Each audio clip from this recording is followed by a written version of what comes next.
You know when you feel like the day is going too well, and for some reason the universe decides to balance things out by putting an inconvenience in your way?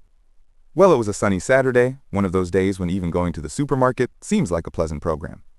My 7-year-old daughter Olivia was excited because she had managed to convince her father to buy one of those colorful cereals full of sugar. Everything was normal until she appeared. I had already noticed the woman in the previous aisle. It wasn't hard to notice because she had that look on her face like she's about to complain about something that's none of her business. You know that frown, as if she's trying to find a reason to judge you silently? That's exactly it. At first, I thought it was my own paranoia. Some people just stare at others for a long time for no apparent reason. But then came the first suspicious move. She pretended to be looking at the products on the next shelf, but her eyes were fixed on my daughter's hair. Now Olivia's hair is simply beautiful. Voluminous, super-defined curls, the kind of hair that attracts attention all by itself. But respectful attention is one thing. What was happening there was another story. The first contact was a comment that got off to the wrong start. Wow, her hair is so exotic. Exotic? As if my daughter were a rare animal from the Discovery Channel. Thank you, I replied dryly, preparing to end the conversation. But she didn't take the hint. On the contrary, the woman, who I would later learn was named Eleanor, began to move closer, tilting her head like someone evaluating a museum object. She seemed to be studying a work of art that she wanted to take home. "Can I touch it?" she asked, her fingers already reaching out. "No, you may not," I said firmly. She stood there for a few seconds, not knowing what to do, as if trying to process the fact that she hadn't gotten what she wanted. But I was already taking my daughter by the hand and walking away. At least, that's what I hoped. Because, of course, there are people who can't take being contradicted, and this woman was definitely one of them. "You don't understand," Eleanor called after me. "I'm a hair specialist. I work with unique textures. I could help you manage it better." I turned back, feeling my patience wear thin. "We don't need your help, thank you." Most people, after receiving a clear and direct no, would move on. Maybe they'd get upset. Maybe they'd complain to themselves in the car.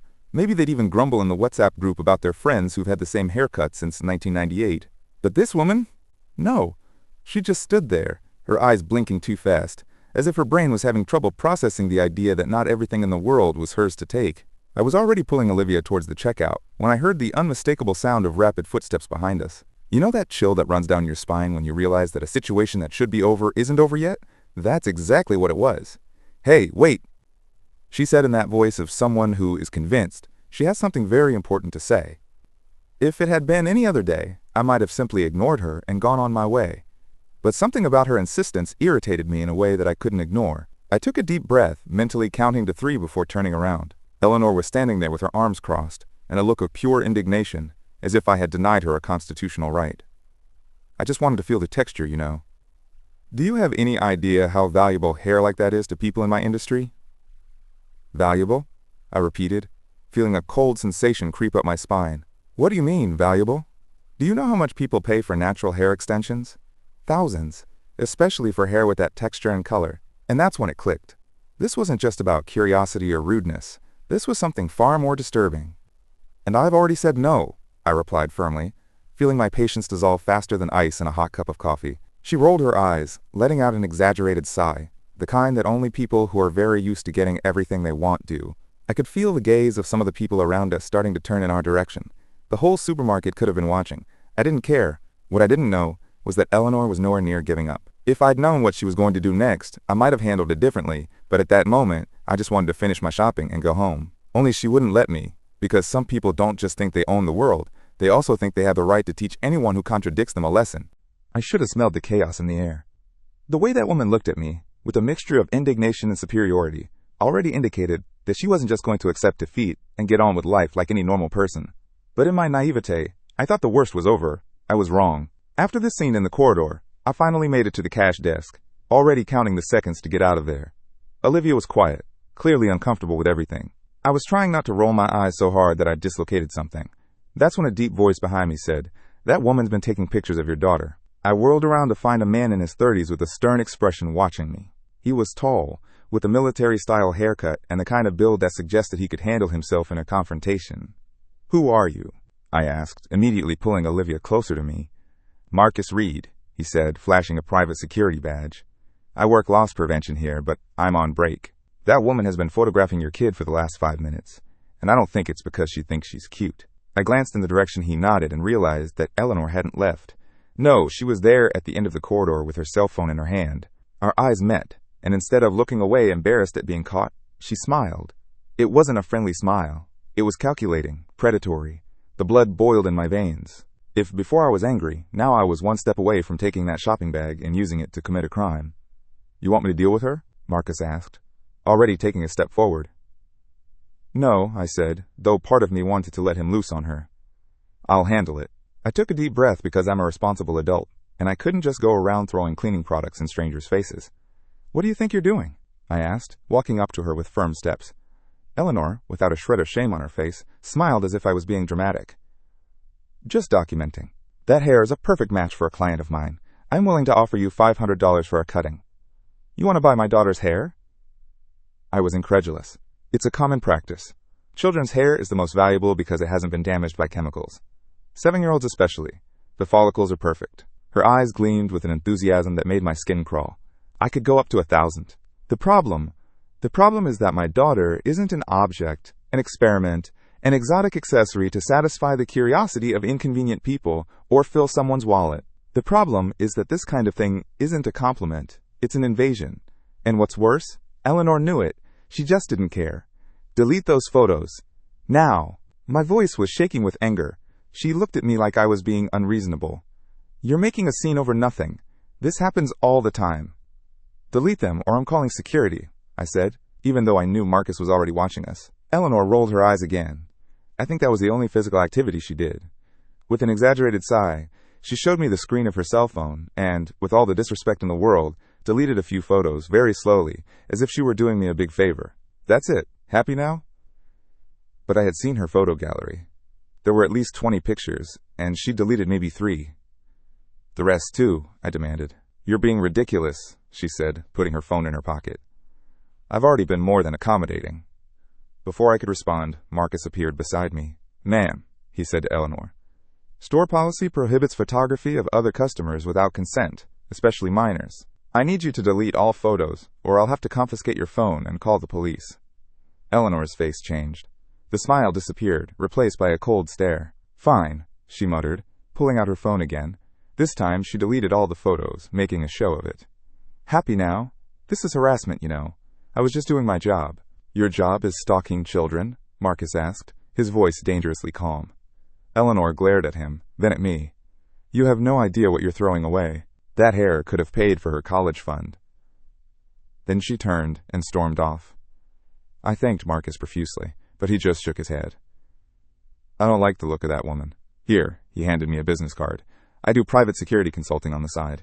Call me if you see her again. I thanked him, tucked the card in my purse, and headed home with Olivia, thinking it was over, that Eleanor had finally got the message and would get on with her life.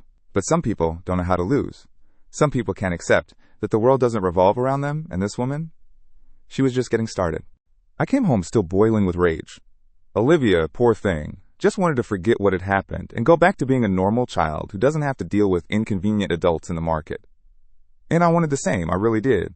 But you know when you feel deep down that something is still wrong? Like when you're watching a horror movie and everything seems too peaceful until the monster jumps out of the shadows? Well, that was the mood. The problem was that the monster in this story didn't know how to stay in the shadows. It was about 5 in the afternoon when I heard the sound of a car pulling up in front of my house.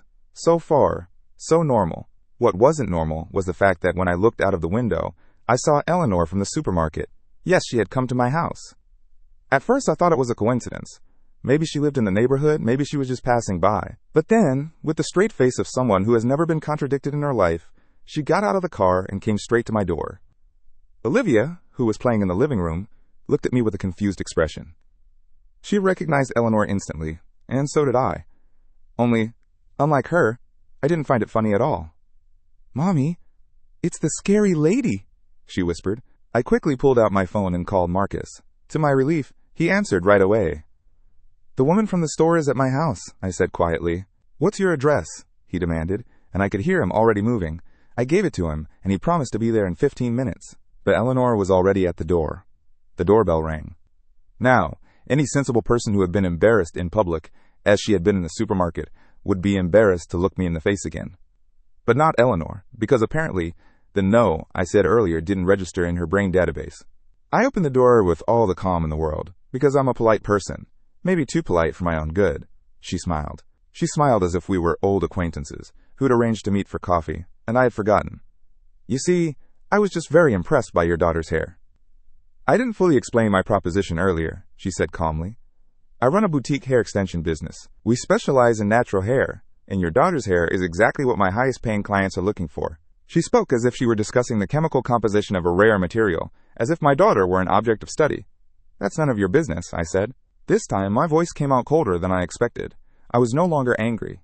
I was scared, and what's worse, she realized it. Eleanor tilted her head to one side and analyzed me with a look that sent a chill down my spine, as if she was trying to decipher me.